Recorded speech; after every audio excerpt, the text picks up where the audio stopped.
You're live. Hello everybody, welcome to MHTV. Really lovely to have you with us tonight. It's Children and Young People's Mental Health Awareness Week. And so we've got two fantastic guests with us tonight. But before we get going, let's go to Dave so that he can tell you how you can join in. We'd love to have questions, comments from you. Dave? Hi everyone. I am subbing for Vanessa tonight. She has had car trouble, so I've dropped into this live at the last minute. That's why I've not got my three-piece suit on today. I'm sure you won't mind. Yes, so if you want to get involved in tonight's conversation, you've got a couple of options. The first is on the Facebook live chat, so that's on the MHNA page. The second option is if you're on Twitter as well, you can use the hashtag MHTV. We'd obviously love to hear your comments, thoughts, questions, and obviously just get involved in tonight's conversation, which I'm really looking forward to. So back over to you, Nicky. Okay, and let's get into it with our guests then. So first we've got Robin. Robin, can you tell us a little bit about yourself? Thanks, Nicky. I'm Robin Barker. I'm the director of Healthy Teen Minds, which is an organisation that tries to empower young people to create change, mainly in the health and mental health sector. So that's what I do. I'm a nurse. I'm a mental health nurse. I'm your token mental health nurse here tonight from the team. And I spent far too many years of my life and working in a silo within child and adolescent mental health services. So I kind of have to hold my hand up that I've also been there, seen that system and made it through to the other side. It's doable then. Fantastic. Chris, coming over to you. Hi, I'm Chris Kerr. I am the National Director for We Can Talk, which is a project within Healthy Teen Minds. I'm a dual qualified adult and paediatric nurse, and I'm currently a senior nurse within an organisation too. So still trying to battle my way through the NHS system as we are. So let's just open it up then with just getting a bit of an overview of what's going on for children and young people at the moment. It's been a heck of a year for everybody with the sort of 2020, 21 with COVID and all the other things. What's sort of live at the moment in the world of CAMHS? Well, I guess it's Children's Mental Health Awareness Week. Always, exciting weeks, all these awareness weeks where we're suddenly become aware that services are not properly funded and that young people are really let down by the system that supports them. But don't worry, because we'll tweet about it for a week and then we'll forget about it for the other 51 weeks of the year. But that's fine, but that's going on. I guess that's exciting, or it's something. I don't know what exactly it is. Well, it's a fundamental system problem, isn't it? And this idea that we've had this issue going on for a long, long time. And, whilst, as you rightly say, any awareness is better than no awareness, but it doesn't solve the problem. So what are the issues that are ongoing? Well, I feel like Chris can probably pick up and talk to some of them. I think certainly like in terms of young people and certainly thinking about this conversation, we were thinking about crisis and certainly what we know is that already it's difficult for young people to not only access services, but also feel like able to go into A&E if they're in a mental health crisis or to just access support. And we know that was the case before COVID. So actually, I'm a little bit skeptical of all of the research and money that's gone into finding out how much worse things are with COVID. It's like, well, it was also worse before.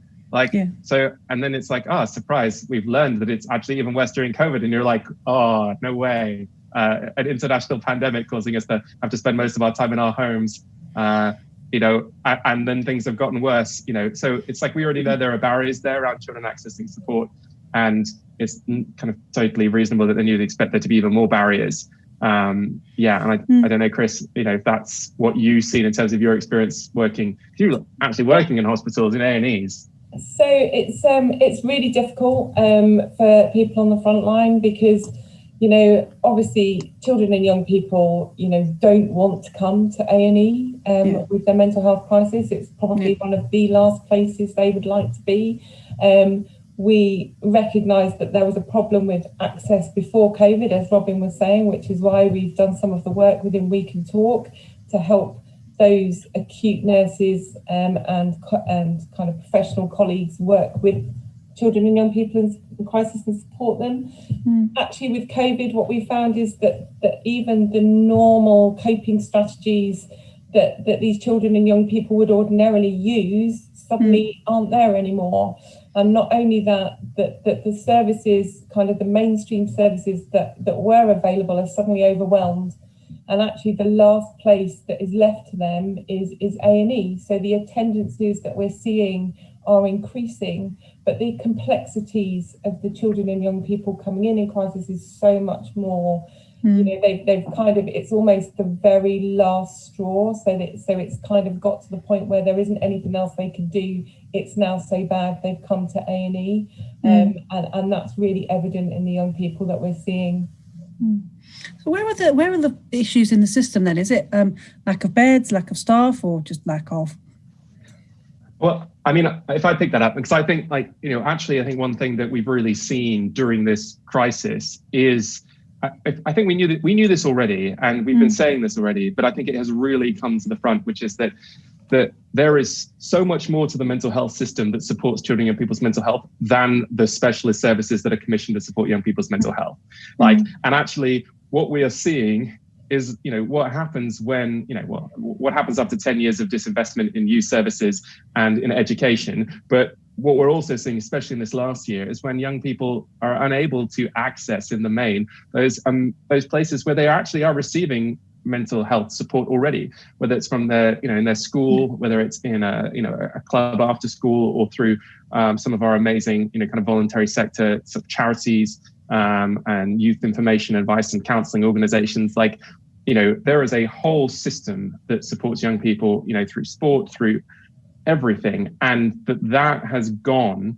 Actually, the easiest thing that's been able to sort of translate, I think, during this time is the specialist services themselves, because, you know, being able to switch to a kind of online therapy model, plenty of existing models around that, you know, a telephone support model, plenty of existing models, like, actually that's there. And, you know, but that's really thinking about, you know, kind of trying to treat illness rather than to prevent it. And actually, we can't treat our way out of a mental health crisis. So for me, it's not an issue about beds. You know, we don't have this debate in physical health. This is an issue that there's many issues that really annoy me, Nicky. This is one that really annoys me, okay? Because in physical health, can you imagine that, you know, in physical health, if Chris suddenly started having, you know, locally, loads and loads of patients pitching up with broken legs, you know, like oh my goodness, we had a dozen patients come in with broken legs.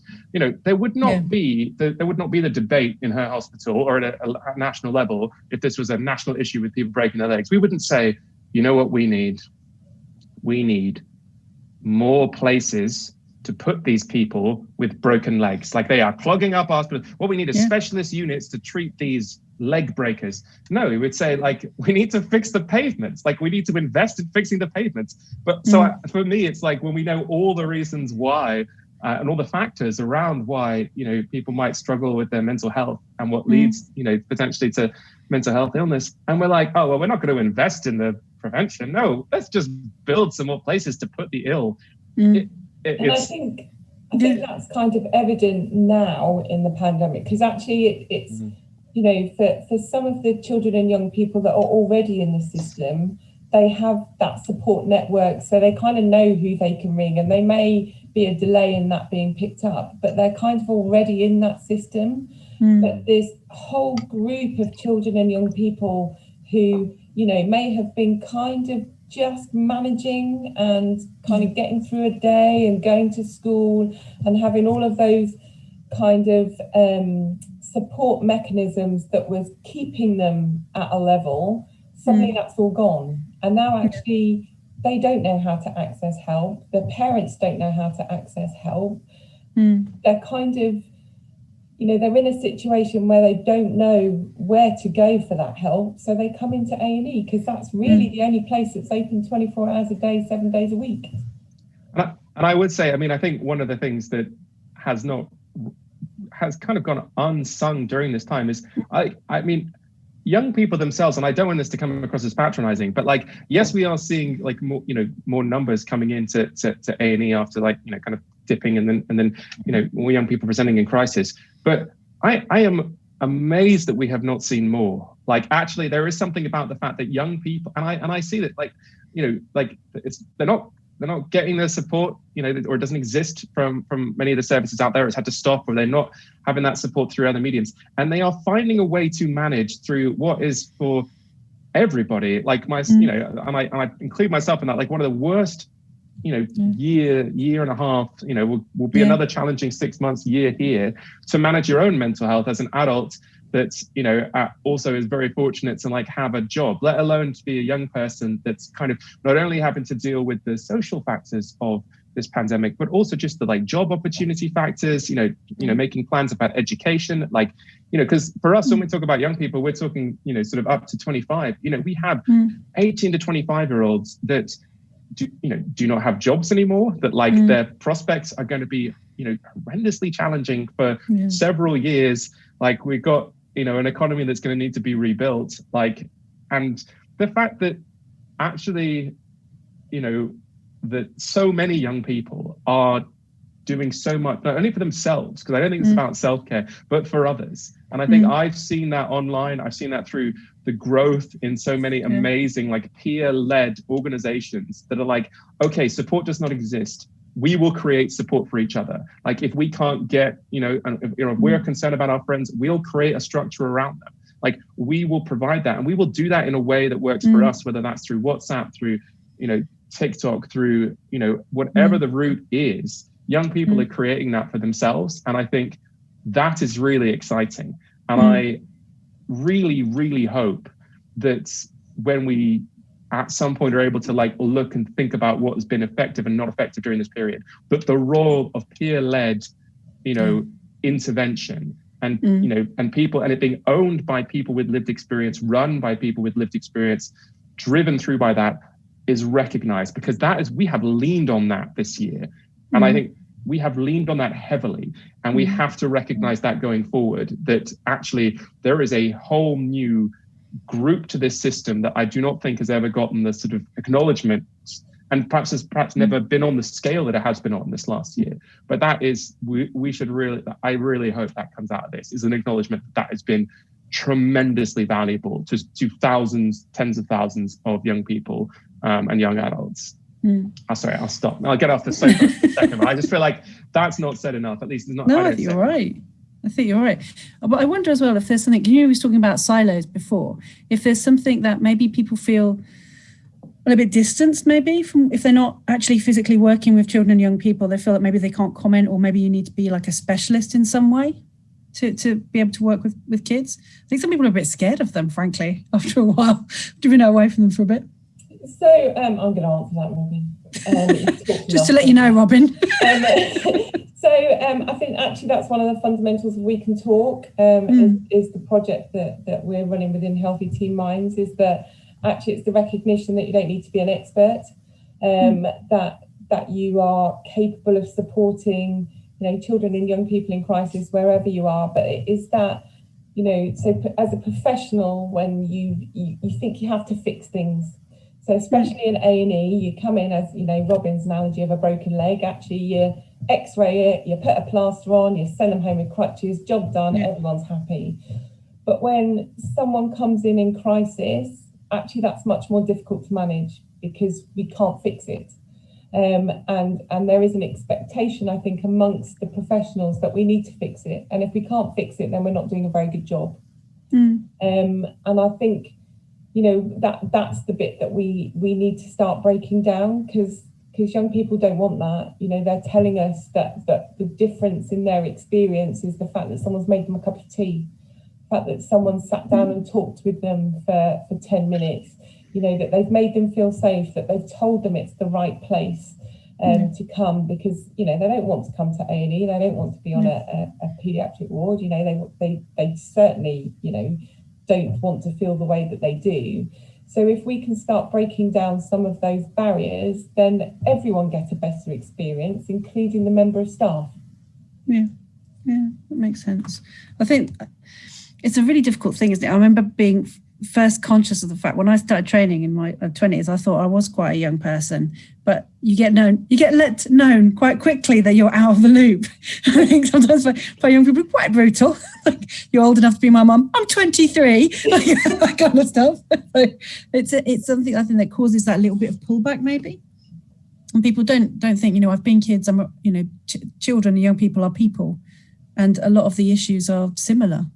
The things that we've seen in my area, sort of North London, we've seen a big rise in domestic violence, and I am terrified to think what the impact of that is going to be on kids that are in a house where that's going on, who are not being picked up by schools because they're not in school, or they're not able to get out or tell anybody. That stuff really, I find that's the stuff that scares me about lockdown, I think. And I think for me, the sad thing is that when these individuals actually pluck up the courage to come into an A&E department, if they receive a reception that, well, you're not here for the right reasons, you shouldn't be here, you should be somewhere else, those kind of stigmas that children and young people in crisis come across quite a lot. Actually, we don't just damage that individual for that episode, but actually we put them off getting help probably for a very long time. And first impressions make a big difference. Yeah, I think it's a scary thing, isn't it, that a professional who feels insecure about themselves could actually then stop a kid from coming forward throughout the rest of their life, because they feel a bit anxious about what language to use or what words to use or how to talk or ask, or do I need to have a representative with me, all that kind of stuff. So have you got any advice on that?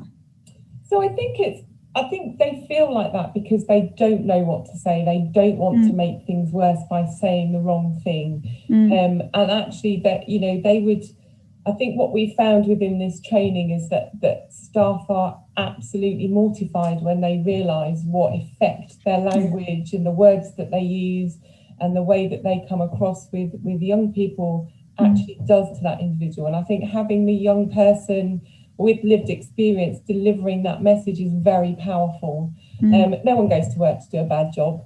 And these individuals will feel that they are doing a good a job as they can.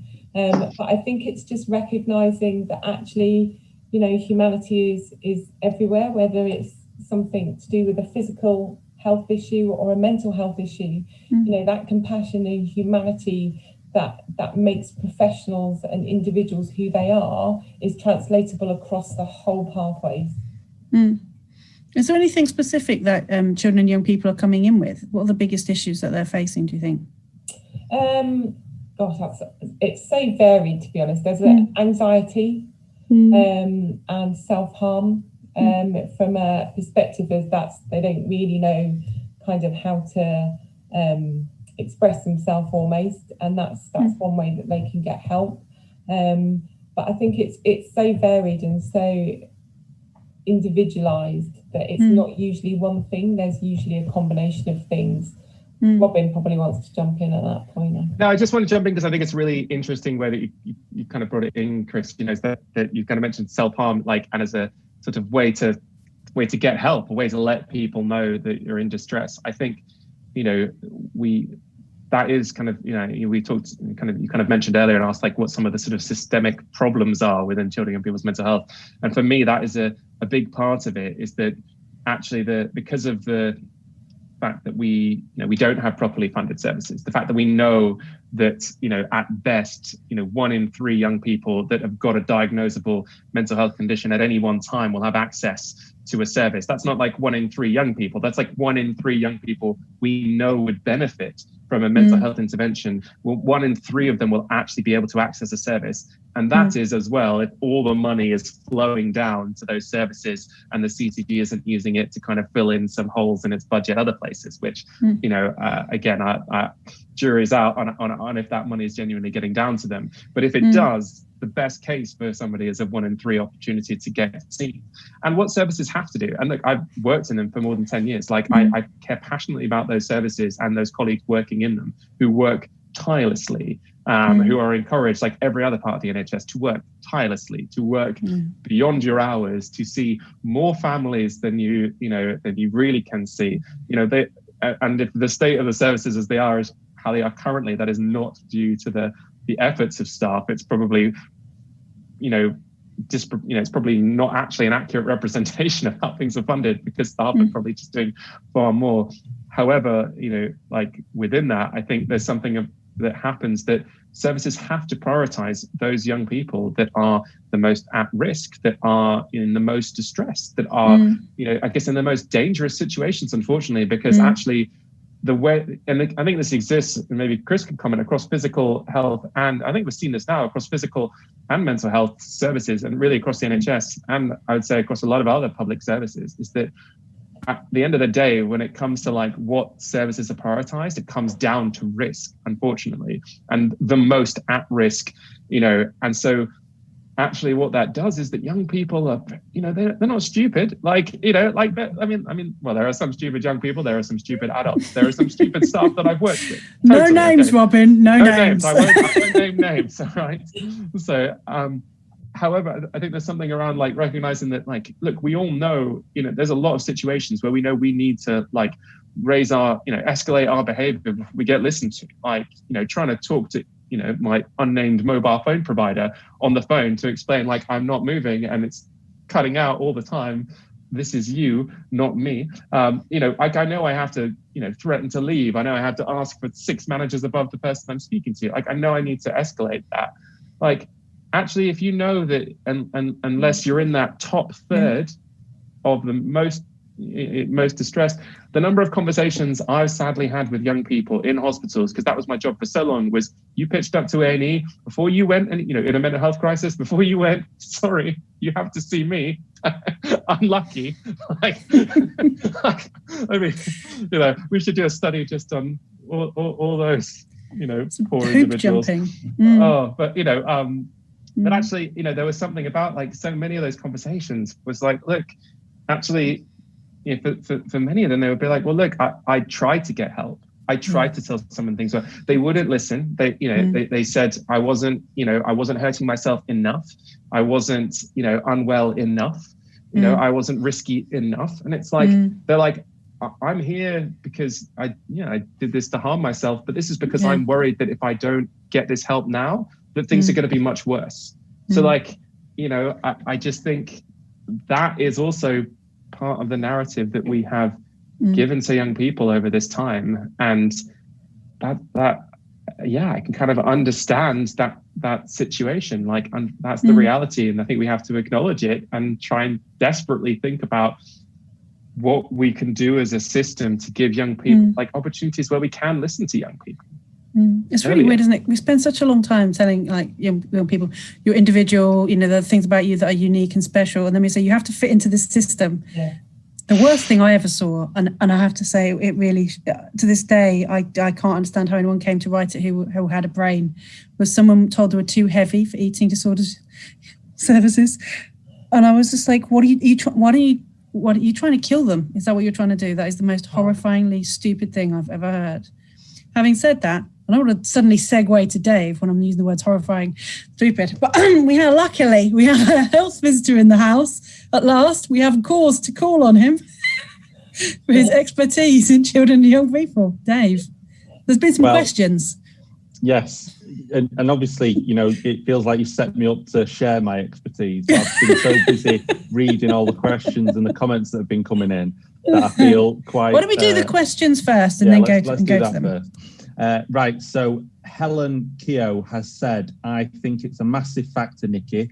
Not sure what now, because obviously we've moved on since you said that. Many colleagues from other fields were terrified at the prospect of supporting young people. Oh, so okay, I remember that. I remember that bit. Chris was talking. Yeah, that was hours ago, wasn't it? When I managed to get a word in edgeways over Robin. Well, that's the thing. That press on, Dave, press on. They'll just type away. Right, and then Natalie Carter. How well would the speakers say the system is prepared to adapt to respond to children who are essentially traumatized by what has happened to them during COVID? Are we going to have a generation of kids labelled as having an emergent personality disorder, or are we going to address their presentations as understandable responses to extraordinary circumstances? Gosh. You're back on, guys. So it comes down to what is considered abnormal behaviour and what is considered mental health. Because actually this situation is so extreme that I think, no one is behaving sometimes in the way that they would do, and that's completely normal. And I mean, that's really hard to answer, I think. If you're asking what the effects of this pandemic is going to be on children and young people's mental health, I think that remains to be seen, and we'll see that over the next few years progressing. But will it be, could we pin something down to say this generation is going to behave like this because of the pandemic? I think that's quite general. I think one of the things. Go on. No, sorry, Robin. Go on. No, please, Dave. Please. Everyone wants to hear your wise words more than mine. Okay. I was just going to say that one of the things that I found fascinating today was the Money and Mental Health Policy Institute did a webinar about Closing the Gap, a report that they've launched. And one of the things that was kind of quoted through that was the Institute for Fiscal Studies research that's kind of looked at the impact of children being away from schools for such a long period of time and how that's going to affect them going forward. And they were kind of quoting figures. I can't remember whether it was £400,000 or £40,000 that they'll lose out in terms of their own ability to make money, later in life because of not having access to, what's going to be at least 6 months of schooling. And actually how, as a society, that's going to be pretty huge. And that's just one facet. That's about, earnings. And actually, what are all the other kind of knock-on effects that the pandemic's going to have? And actually, it is fascinating. It's a fascinating day, really, isn't it, with the news of a new mental health ambassador for children having been announced earlier today, and kind of, the government's focus on, how they're going to help people, how they're going to help children, how they're going to help children's mental health. And actually, are they just missing the really, really important bits? And I think this goes back to quite a few things that Robin was saying earlier. That bit about how poverty has such a huge impact on us and our mental health. Yeah. And actually, rather than, getting an ambassador, which, I'm sure this guy's going to do an amazing job and he's lovely, actually the government should be stepping up and supporting families in a much more dramatic way. Just another. But another feeding example. a child is not dramatic. We'll just put that out there. We're not suggesting that it's a special occasion. They have to eat every day. I don't know if everyone else was aware of that. And there's something. Right. What kind of message does that give to a young person when you are worried about whether you're going to be hungry or not? I mean, I find it just appalling, as I think most people did. But you're right. Suddenly, dancing in with an ambassador is an interesting response to that. It's almost as if they were trying to distract, maybe. And I've got to say, Nicky, that maybe I'm being a bit two-faced here because next week's guest on MHTV is Natasha Devon, and she's that's all right. I thought you were going to say it's this guy after I just been horrible. No, it's the person that was doing the job that Dr. Alex has been given before he was doing it, and I think it'll be great to ask for her views next week and kind of how she feels that this new doctor will be able to kind of perform this role. I just wanted to give another example of I was speaking to a GP earlier this week, and they were saying that they've tried to refer a family. The mum has really problematic mental health. She kind of isn't able to get out of bed most days. And obviously now her children aren't in school. So they're kind of at home with the mum not able to kind of function on a daily basis, and asking for social services to become involved and them saying it doesn't meet their criteria. And again, that kind of bit about how bad does it have to get before we can see that families desperately need support and they're kind of released from these, really concerning situations. And that was a problem pre-COVID. It's not just COVID that's caused this, but obviously with the lack of schools being there to step into the space, that's a real problem. Anyway, back to the questions. We've also had one from Adrian. And he said, children's mental health is often difficult to support. I've heard things like they're seeking your attention or every kid smokes cannabis. How can we educate all healthcare professionals to see young people as a person with health needs? I mean, I quite like to just pick up, I kind of take that question, Dave, but I'll also kind of pick up on your previous points. I think I really think it's a really excellent point that you made, which is, and one of my big worries with COVID happening at the time that it's happening, and I think the government's going to do a lot to attempt to sort of distract us around this, as Nicky suggested, which is that actually, the issues facing children, especially the issues facing children around their mental health, were awful before COVID. It was a terrible, terrible situation, and, we have been dealing with the impact of 10 years of austerity on children's mental health. We are dealing with, a government that has managed to increase child poverty. We are dealing, we are dealing with poorer health outcomes for some of our most vulnerable groups. We are dealing with the financial strain that people were under and that impacted on children and impacted on our physical health far before this, happened. And I think there's something, when there's that question of, is this going to be the generation that is let down by COVID and this pandemic? No. This is the generation this was the generation that was already let down.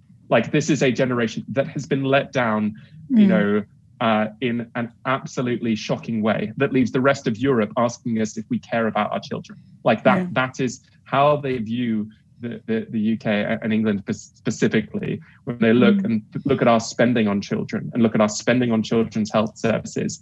It is, this is the generation we have let down. And I really hope that we don't look at just the impact, which obviously there is going to be a large impact just from these events, of the last year and the knock-on effect as they continue. But we need to also look at that in context of the fact that wasn't when we started letting down young people. This is and we cannot let ourselves, as people that were part of that system during that time, politicians that we elected to make those choices on our behalf during that time, we cannot let ourselves and our, the government of now and past governments off the hook for the role they played in that, because there happened to be this pandemic that came along and neatly allowed an exit strategy for the incredibly poor situation, because I guarantee you, if it's a normal year, the government is not appointing a children and young people's mental health ambassador this week. It's just not happening.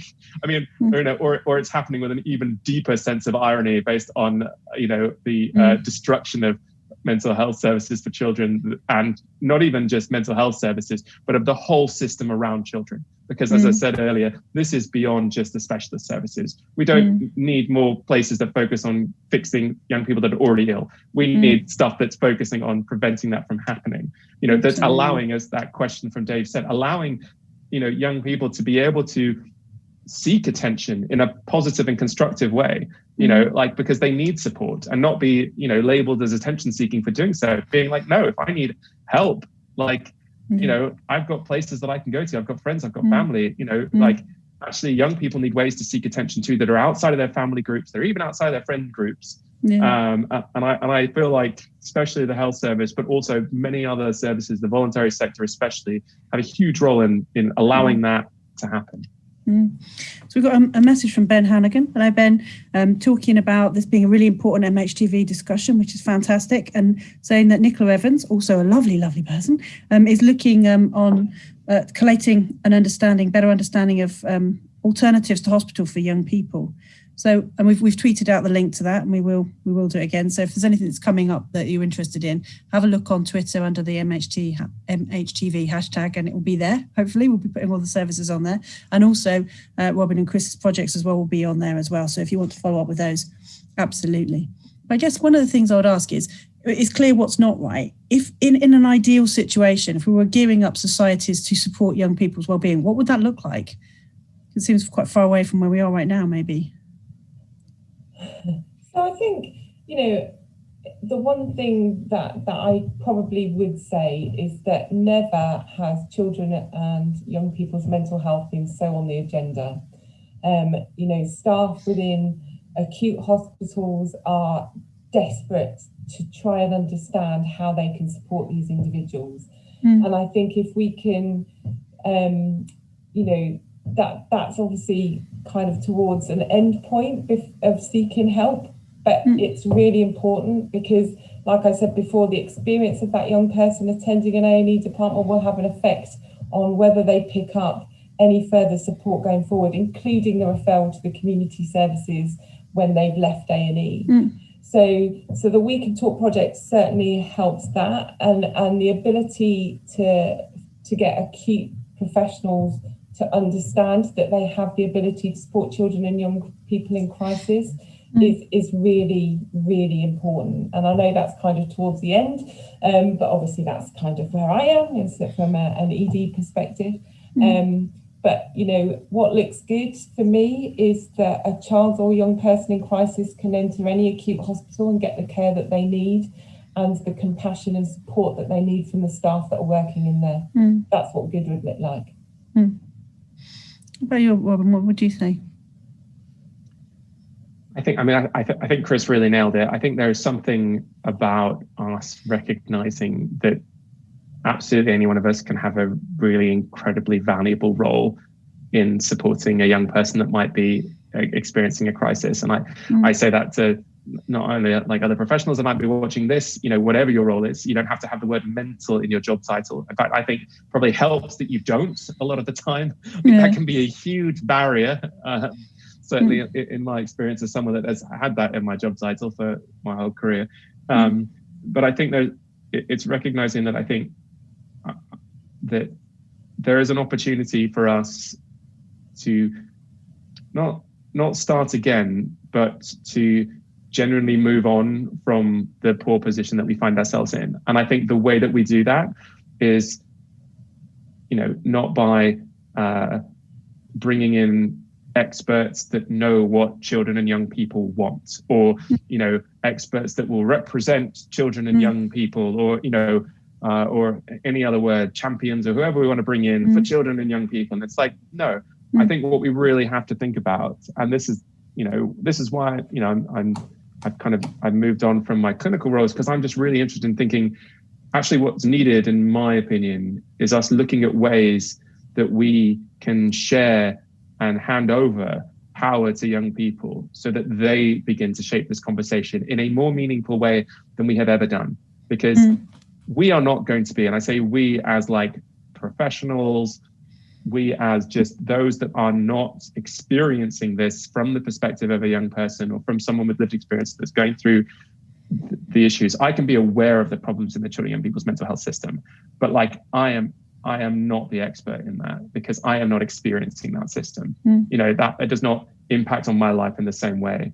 And I think we have to empower that expertise that children and young people have themselves, because they will help us figure out. I have every confidence, because, you know, all the young people that I work with have got far better ideas than I do, to be honest, Nicky.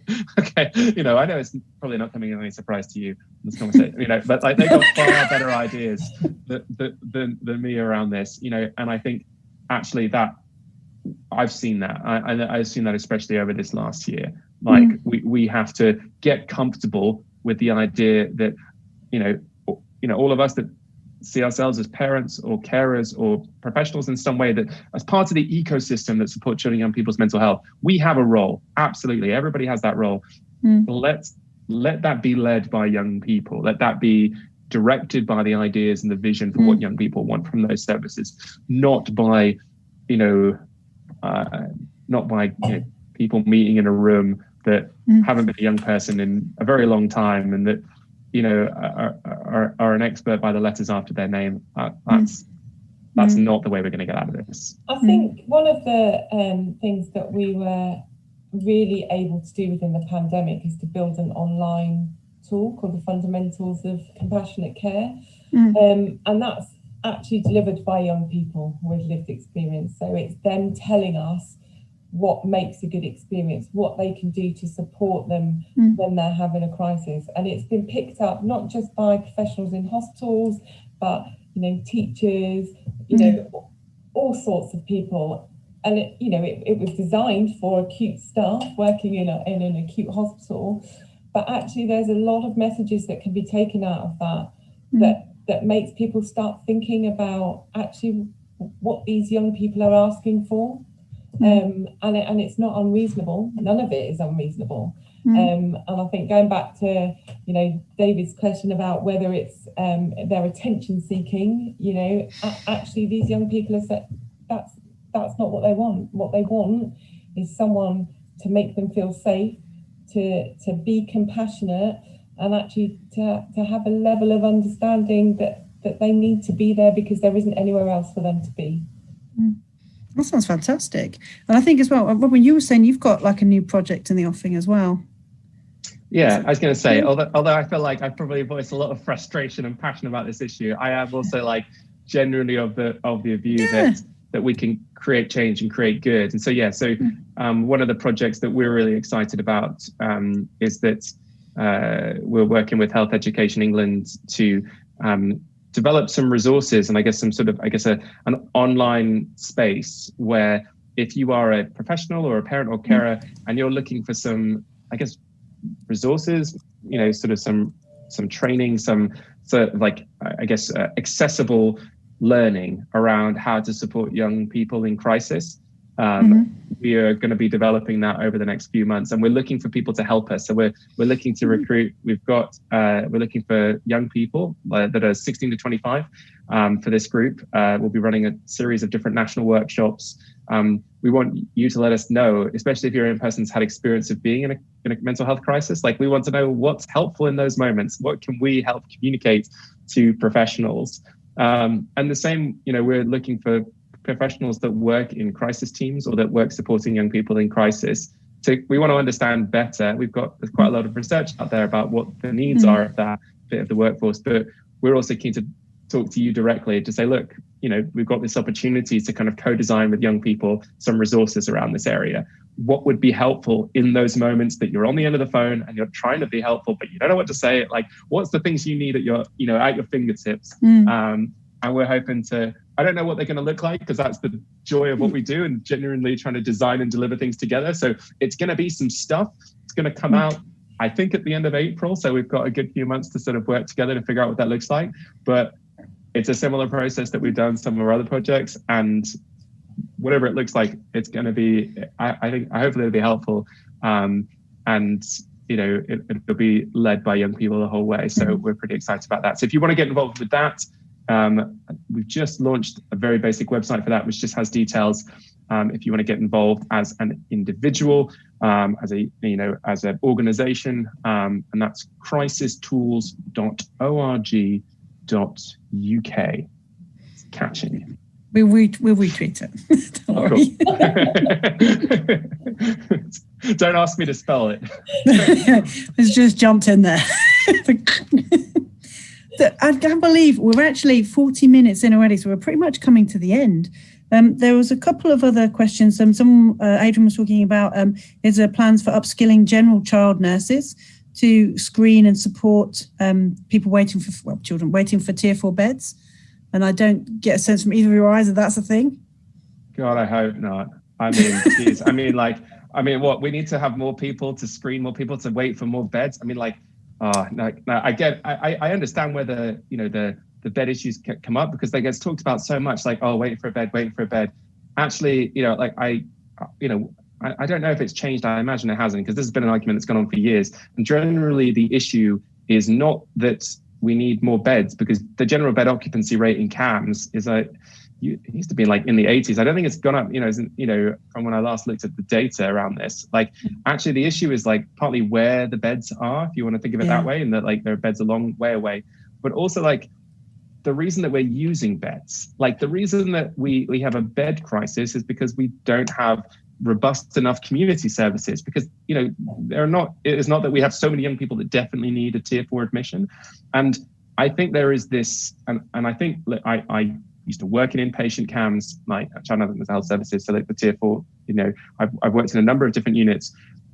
All the data shows that, a bit like if you come into a hospital, and Chris can back me up on this, in the general hospital, if you come into a hospital in general, whether it's an adolescent inpatient ward or a physical health hospital, the longer you stay there, the worse your outcomes get, okay? You do not want to be in a hospital. Chris is young people don't want to come into hospital. I'm like, I don't want to come into hospital. Nobody wants to come into a hospital. I barely want to go into them, and I'm working in them. Like, so like nobody wants that. And the outcomes are not good. So I think people have this idea that actually young people go into hospital and get fixed or they get better. Young people don't get better in hospitals. Most young people get worse, and they get worse, especially the longer they're in hospital. Hospital can be helpful, or at least a place that is perhaps outside of your home environment or in a more containing space, like can have a very valuable therapeutic role. Now, I don't think that needs to be a tier 4 hospital. That's probably going to be, because there's so much strain on beds, require that you also have to be sectioned under the Mental Health Act, which is going to follow you for the rest of your life, regardless of how much we say it won't. It will. Like, I think it's just, it's the wrong debate to be having. I think for me, with the greatest respect to the questioner, I totally understand why people ask that question. But I think there is a lot of, and I don't think those that are making decisions about policy and strategy around this area are always the best at being able to explain that, because they go, oh yeah, no, we do need more beds, and it's like, oh well, but it's not what we really need. Like, So your response to Adrian was no. In a more but I imagine if we talked it through together, we would be on the same page. Okay, so I don't doubt it. But, he's never going to call again. Thanks. Sorry to our one watcher. Really sorry. I've alienated the audience. Well, I hope you're satisfied, Robin. Let me just be really clear as well. Like, other opinions are available. Okay. Let me be really clear. Like, there are definitely some more moderate opinions. I am aware. Well, we are not interested in them, Robin. We just want a clear, defined position, and I think we have that now. Thank you. Well, I just wish you wouldn't hold back. That's all I'm saying. I think I promised you I would. This is me being nice, Nicky. I can't thank you enough. I think we've covered some real ground, actually. I've really enjoyed tonight. I guess what we ought to do is kind of, and you can't really wrap up a wide-ranging discussion, but I think we've been so lucky to have, proper talk and have a real genuine concern and emotions and just the stuff that mental health is made of. That's absolutely what we were looking for. So I guess what we'll do is just come round. I never get it right. I always call it final thoughts, which sounds so frightening and terrifying, like something dreadful is about to happen. But just some like last words. So maybe Dave, if you want to go first, is there anything that because you've been quite quiet. I don't know if it was because people were so mean to you, but maybe that's what it was. But maybe. I was a bit anxious because partway through there, quite a lot of background noise here because my middle child was kind of coming down and wanting to have a little bit of a chat. Because normally when I'm doing this job, everything's muted and we can have a little conversation and, give him a hug and everything. But tonight it was like, go. So great for his mental health there. I know, yeah. Get out. Judging you. So I've been dragged out by his feet. But so some thoughts. We would never have done that. Before thoughts, I wanted to say hello to Clenzo and to Steve, who both commented on the United Health Facebook page. And Steve's actually made one of the points that I wanted to make in the final points. I suppose one of the things that I would genuinely hope is that we kind of learn stuff from COVID. And whilst we know it's going to have negative impacts on people, you would kind of hope that it reminds us of the value of things. As a dad to 3 kids, it's certainly re-emphasised the value to me about schools and teachers and the school staff, because having kids, at home during the school day reminds you of how difficult it is to look after kids and to try and educate them and kind of get them through life on top of the parenting job that I've got. So I think that's really important. And I think the other thing is the importance of how we support people, and hopefully in terms of, the situation that we've had with furlough over the last year and the kind of the threat that it's going to end soon, that bit about hopefully for those people that always thought, people on benefits were scroungers and they had an easy life, actually for those that have now had to call upon it, and realise how completely woeful our support system is for people most at need. Hopefully it's going to be something that they'll remember for a long period of time, and you kind of hope that our society can be rebuilt in a positive way, and ultimately we kind of went into the last general election with this sort of narrative of there's no money tree. But at the moment, the money taps are on, and, we're spending huge amounts of money on things that, quite rightly, we should spend huge amounts of money on. For example, the vaccines that we've bought, hundreds of millions of doses of. It's absolutely right that we do that. But why do we not spend the same level on our children, on our children's mental health, on support to our children? Because at the end of the day, it's such a dodgy, false economy that we don't do that. And I remember back to pre-pandemic when I used to wander along to the House of Commons and speak at debates on this issue in all party parliamentary groups. And one of the things that I often said to MPs was the bit about, we shouldn't have to be here talking about the economic case of, why we should invest in children. We should be talking about the human case of why we should invest in our kids. Because if we don't do that, then we're just a failed society, really. And it's sad to be in that place. I think the last comment I will make as well is I've said very little tonight about health visiting and school nursing, two professions that I'm hugely passionate about, and two professions that have been absolutely devastated over the last few years before COVID, and have yet had to step up and do hugely demanding jobs through this pandemic. Some trusts are still trying to cut the number of health visitors they've got, which is exceptionally depressing, but sadly not surprising.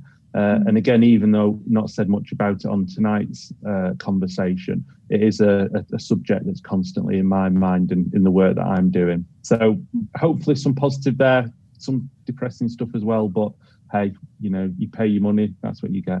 Dave, you're light and shade. We wouldn't want you any other way. Can I come to Chris?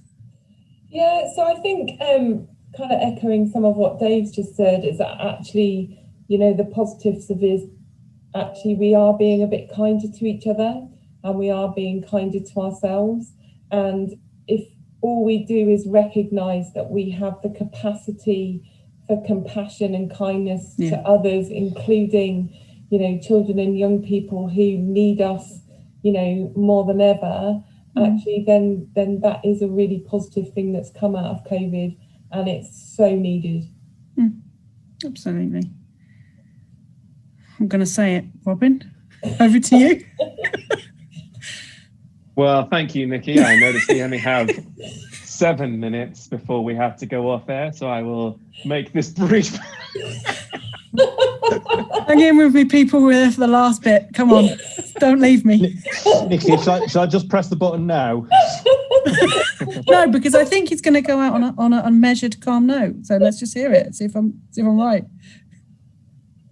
I am genuinely, with all the frustration that I've expressed tonight, I am genuinely excited by, again, as I said, the opportunity that we have with, let's call them this generation of young people, whatever other patronizing term we want to use, and in the most patronizing of awareness weeks, we can really recognize that this is, who I really believe are going to be the group that are going to step up and support across all those levels of the system in the changes that we need to do, that are going to, I hope, force us as the ones that came before them and really screwed a lot of things up to actually address them and to improve upon them.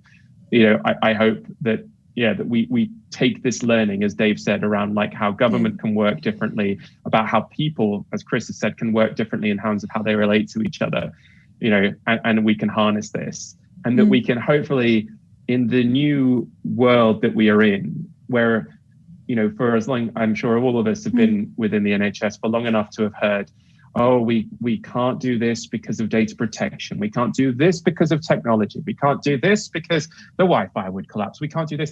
That then within a matter of days, if not weeks last March, when the pandemic started, suddenly we were doing all those things.